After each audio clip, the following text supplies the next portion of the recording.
Same. I'm really excited to be here. Thank you guys again for having me. Keith, it is a blast from the past. I was so happy when we reconnected because obviously you guys know Keith is the connector, and to bring in Sheena together, you guys doing this is really brilliant. So thank you for having me. Oh, you're very welcome. I'm so excited, and I am here representing Facebook. Oh, wow. Well, we love Facebook. We do. We use it every day. We have our group in Facebook. We do. I started live streaming from Facebook. Thank you, Facebook, for introducing me to that. I didn't know any of about that before. Well, we're going to dig deep, aren't we? Yeah, it's really, I mean, obviously we all know there's a million tools that Facebook gives us, which is really great to use to build our business. And I got this all kinds of swag from Facebook headquarters because I was a client of theirs. And for the last almost 5 years, I ran social media for eHarmony, one of the largest dating websites in the world. And that's how we got hooked up because, you know. It was really, really fun. And so, yeah, a lot of tools are available to people today. And now I'm back. And when Keith and I had first met, I was a freelance consultant and teaching people how to make money on social media. And been doing that since 2004. So when we met, that's when we got connected. And I lived in Los Angeles, still here today. And we did the Twitter for Entertainment Summit. And it was so a blast from the past because he sent me the link, you guys, last week when I was like, oh my gosh. But the thing is, the same principles still apply today. They do. That's amazing. And today's show is all about personal branding and online credibility using live streaming because it's the gun, isn't it? It's the hot button. So before we start decoding live streaming in all its formats, what is personal branding and what does it mean in 2018? What has it changed? Has it always been what it always has been, or have you got a specific flavor of that? Great question. So, and now I'm working with entrepreneurs again and business owners, people who are the face of their company, their business, if they're an independent consultant, freelancer, or whatever. If you're the face of your business, a personal brand in 2018 is even more important than it was back in 2011, right? Because first of all, everyone now is feeling way more comfortable with the tools. So when you and I did the Twitter in 2011, it was new for them. Twitter, now people are on to Snapchat. Can you imagine if we knew Snapchat was coming in 2011? So there's been this shift, which is great for us, where everyone is more comfortable with the use of the technology and the platform. So that makes it easier for people to come on board and to really present their message to the world. It's more important to figure it out, get very crystal clear on who you are and what your personal brand looks like, because everyone is out here doing something, right? It's a very, very crowded marketplace, isn't it? Yep. And that's possibly why live streaming is the hot button, because in a world where there's 2 billion people on Facebook, 300 million people on Twitter, 500 million people on LinkedIn, the world is crowded out with people selling their wares. So I'm guessing that live streaming is the cut-through shortcut, isn't it? It's the way to get through the noise and say, I'm here. I know my stuff. I've got some stuff to sell. I've got some stuff to share. I've got some stuff to be, to talk about today. But why is live streaming so powerful? What is the hook? The hook is that a study from Harvard tells us that you have 7 seconds to deliver a first impression to another human being. Wow, 7 seconds. 7 seconds. Wow. Okay, so. Now, if you're introducing yourself via something other than video, right? We don't have camera. It's just pictures, words, text. It's not as impactful, right? But when you see somebody, their face, and let's just not even talk about live yet. Let's just talk about video, right? So when they see you, now you have a bigger impact and a quicker impact to really deliver, okay, this is who she is. Get it, right? But what I love about live streaming is that you can't fake it. It's like, there's no edits here. There's no like, oops, said the wrong thing, the right thing, whatever. This is real time. And so it's really psychology, right? It's psychology. It's that when we are working with other humans who we don't know, or who we are getting to know, or who we might hand over a credit card to hire, or to buy something that they're selling, like, I need to trust that person, right? Right. So the totally like bottom line strategy of know, like, and trust in marketing really comes into play here, right? It's like live streaming is the hook, because it is the quickest way, other than us all being in Keith's house right now, is the quickest way for everybody to size up, if you will, right? Yeah. How I know, like, or trust a person.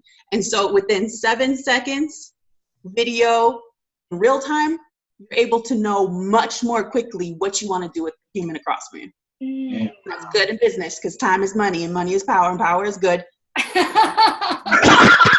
Oh my God. I think that's a quote from Wall Street, isn't it? That's amazing. Look, the thing that I love about live streaming is, as you said, there's no editing, so there's no expectation of editing. Yeah. It means it's quick and it's real. But the thing that I'm really interested in is, if we know now, and we do, I mean, the stat I have is that 80% of people would prefer to listen to a live stream or watch a live stream than read a blog. 80% of people say, I just want to see you talking for 2 minutes on the video, jump on, here we are. I don't want to read a blog. I don't want to read a book. I don't want to do all that hard stuff that we did in the 80s. I really want to get it right now. I'm busy. I'm not lazy. I'm busy. But if we know that, why aren't people doing it? Great question. So my whole goal was to go back to corporate America and work for a major brand, and then come back out and work with my lovely entrepreneurs and consultants and business owners. And I'm just now starting to kick off my new programs, because I've been doing research on this very question. Why are people jumping all over the most powerful marketing tool that has ever been created in the history of advertising and marketing? This is a big question I had, right? You want to get real? Let's get real, guys. We're all brave individuals. Everyone whose face is here on this screen, even your picture. It is a brave thing to be visible in front of people you don't know, okay? And in a situation and environment, you're not sure what's going to happen, because it's live, right? Remember when we were in elementary school and the teacher had a question and you were praying they didn't call on you because you did not know the answer? And then they did, and you would get red, and the kids would snicker. No one wants to be called on if they're not prepared or ready to go, right? So that's one thing, right? You have to really be confident to, like, I'm here. We're going to have a conversation regardless. But the real thing that I found, Keith, is that a lot of people haven't given themselves permission to be visible. Ah, wow. What do you mean by that? What I mean by that is that there's a lot of, like, inner, deeper work that I'm finding that people really need to get through and work through and process through. Who am I to be on camera? Yeah. Why does it have to be me? Yeah. Yeah. Wow. I wasn't trying to be a star. Like, people are going to look at me. I'm going to have an audience. Like, people are going to look to me. I'm the one leading everything. Like, what if I say something wrong? Or how about this? I gained weight since high school. You know, like, people really are thinking all of these things. I don't want to be on camera. You know, like, I'm not supposed to be. This is what's going on in their minds, right? And the cool part is that once people work through that, and once they do give themselves permission, I see Sheena bobbing her head, once they do say, you know what? I have a message or a product or a service that needs to get out in the world. And I understand that if I don't deliver on that, there are going to be people who are going to be hurting or confused or with a problem unsolved, right? And so that's when the power happens. And then you have people stepping into what I call their virtual spotlight, right? Wow, virtual spotlight. Yeah, I mean, I'm in Hollywood, right outside the door. I'm in Studio City, California. This is where all the entertainment happens, right? There's movie studios and everything happens right outside my door. And these people come from all over the world to live here to make pretend situations put on the screen, right? And there's a formula for them on like what's supposed to look good and what's supposed to sound right and how you're supposed, lighting, hair, makeup, wardrobe, visual effects, editing, post-editing. So there's a whole perception for people that camera means you need to be a professional. Yeah. It's just not true. It's just not true. That's what I had to learn when I worked for eHarmony, because I had to learn how to give myself permission, because I had to go live on behalf of a $1 billion brand. Now that is something you have to learn to say, we're doing this. Guess what? There's people out there who are confused about dating, and love is frustrating, and we need to talk to our people, right? And so when people realize the power that they have to actually make an impact, then they're ready. Turn on that camera. What you're saying there is amazing, because, and I was speaking to you just before we went on here, that what Be Seen TV is the chance to be seen. You know, there are several million people in the world that have said, you know what, I've got my mojo. I know exactly what I stand for now, and I'm giving myself permission to share what I've learned, and I have a message that I want to share with the world, and I'm ready. Right? And they are the people that first will win in this environment, because they're stepping up to the plate to say, hey, I'm here, I've got a message, I want to use all the tools available at my disposal to get the word out to as many people as we can. We've got A calling in from Korea. I mean, I've only met her recently, and thank you so much for calling in. It's very, very early there. And so we've got someone calling in from Korea, because I had the courage to reach out to her and say, hey, we might have something in common. Let's work together. Let's feature you in what we're now calling the hot seat. We're going to work on a way of featuring some of our guests. Yes. So what you're saying there is exactly right. There's really two camps. There's, I don't have anything to say, or you know what, I know what I have to say, but I don't have to get my makeup on or have a shave or colour my hair, or I don't have to look like George Clooney. But, you know, that's my sort of guy crush. You know, good George Clooney. I mean, I'll walk out of bed thinking, I've got no chance if I have to look like him, but I don't have to look like him. That's the point. I've got my message. I'm a Twitter dude. I'm an Aussie with that funny way of speaking.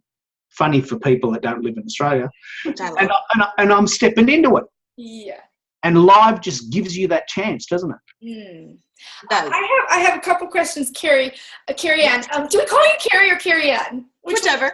Okay, so I haven't been back to LA in a long, long time, but are you saying, do you see people doing lives over there on the streets and in the buses? And no, so you're not seeing people doing that. Okay, because I wonder a little bit, but not much. Because you know when you had the people coming on the buses and talking when they're walking, and it's annoying to me to see that. And on the one hand, I love what you're saying. I absolutely agree. I love it when people cross over to the dark side and they see how powerful video is. But then when you were painting the picture of Los Angeles, I was like, I wonder if I would want a lot of people in Los Angeles to do live, because you can just picture everyone just doing a live whenever they want to do a live. And, you know, I think that there is a time and a place to do a live. Don't just do a live to do a live, but then sometimes do a live. Absolutely. Yes. That's amazing. That's awesome. Yeah, it has to be strategic. It has to be strategic. I mean, I'm a marketing consultant first, right? So it's like, what are we doing with our time and our tools, right? Like, let's figure that out first. Yes. And honestly, Keith, when you're talking about like a lot of the creatives, right? I believe they're not doing it because do we not know a lot of creatives who still aren't? Yeah. Still not, right? So why do you think that is? I mean, I have my guesses.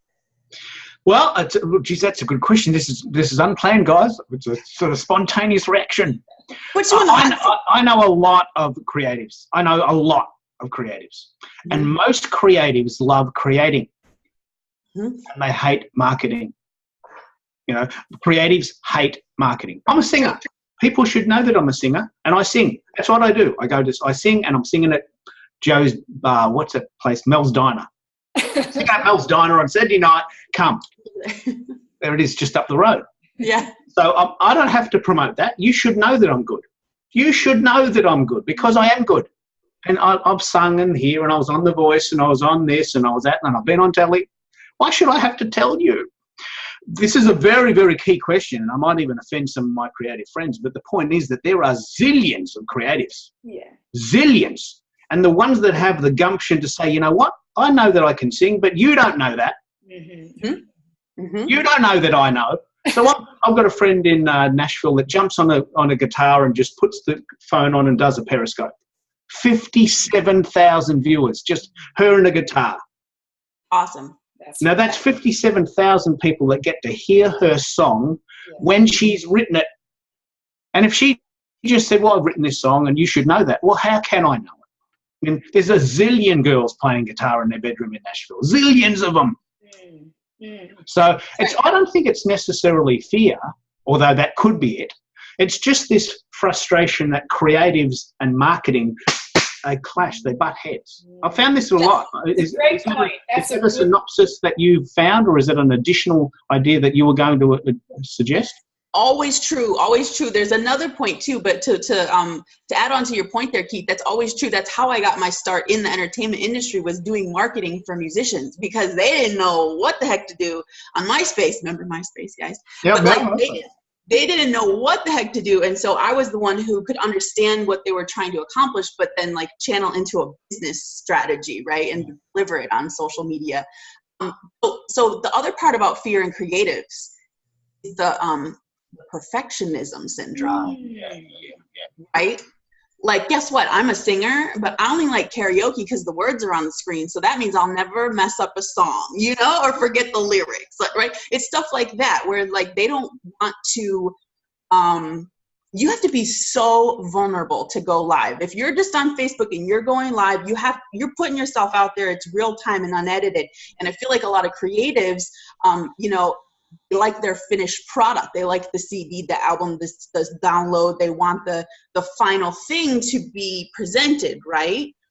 What's interesting is that the behind the scenes, if I were to take my camera and go right over here to Universal Studios and check out behind the scenes and go live, you guys would find that way more interesting, you know, just to see the actors as real people getting out of their cars in the parking lot and going on to set, right? That's actually interesting. So the reason why is because, you know, I get when people put a lot of time into a masterpiece or a project, you do want it to be a beautiful finished product. But I believe live is more of a communication tool. And if people just got their head around that it's just a communication tool, it's just communicating what you want to say. And if you are well liked with your friends, or if you get along with people at a bar, they're going to want to see you on camera. They just want to hear what you have to say. They want to check into your life. And so I just see it slightly different, because I am a perfectionist as well. I mean, you get me looking at the seconds and I will be all over that. And there is a time and a place for that. That's right. And so I would like to say, I would point out though, you, Kerianne, have extremely great video presence. You're beautiful. You look great. And do you always put your face on like that, or do you sometimes roll out in your pajamas? I wake up like this, Sheena. Can you believe it? Hair curl, jewelry.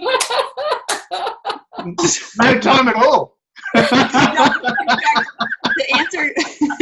To answer Keith's question about personal branding, and I teach this to my clients, like part of Kerianne's brand on video is hair and makeup. Yeah, that's great.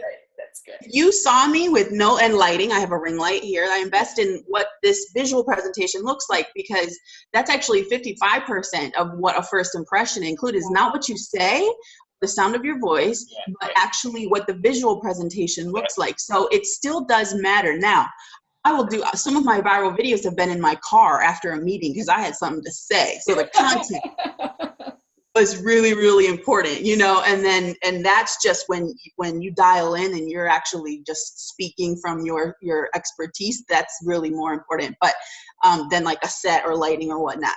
Now, there are tricks to look good, like, you know, I forget. Yeah. You were facing the window, below me. You were facing the window and she was like, wait, hold on. She went like this, boom. Now we could see her better, right? You know? Same thing with D, when you move, so the logo was there. Like, there's little things that make a big difference. You know, It's just tips and stuff like that. But no, I don't look like this when I wake up, Gina. It's part of my personal brand. And I love it. You wear it so well because that's stunning. It's stunning, like, whoo, you know? So you because what's happening there is this is very, very powerful. You've stepped into the fact that people the consumer wants to see you. And you've stepped into that.